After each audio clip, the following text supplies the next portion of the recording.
How much? 1,000 for a two-bed. 1,000? It's WeHo. See, that's my problem. My rent's so cheap, I'm totally locked in. What about you your were bed? given a scene that we were trying to find something to fit because there was a lot of dialogue in the scene. A friend of mine, David Starfire, writes a lot of tracks, and he and I talk a lot about music. And one of the things that he taught me early on was that when creating sounds, you want pockets where frequencies have their own little space to live and dance.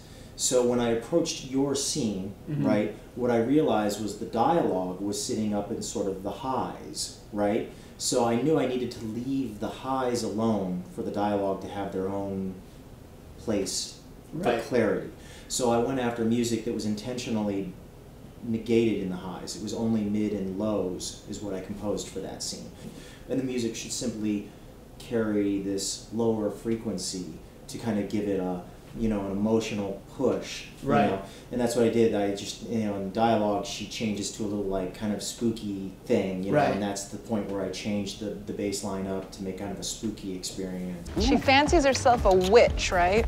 Pretty much. I'm gonna give it to her tonight before we go dancing. She's actually been acting kind of weird lately, so. What about this?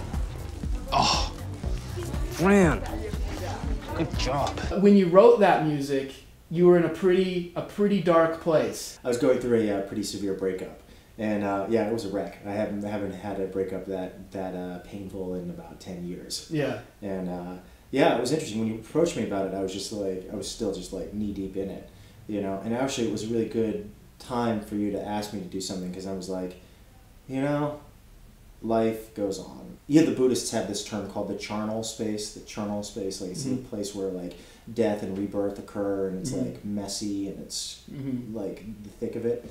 And they like that space because it's real, you know. Right. It's like they're not this Western, oh, everything's got to be sunshine and perfect, you know.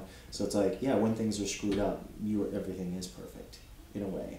So for me, it was like an example of that. It's like, oh, everything's a mess right now emotionally. Perfect. Now write something. Esmeralda works at night like all us vampires, Fran, you know that? Yeah, but where? Okay, look, she doesn't know where I work, all right? And I want to keep it that way. You drive a forklift.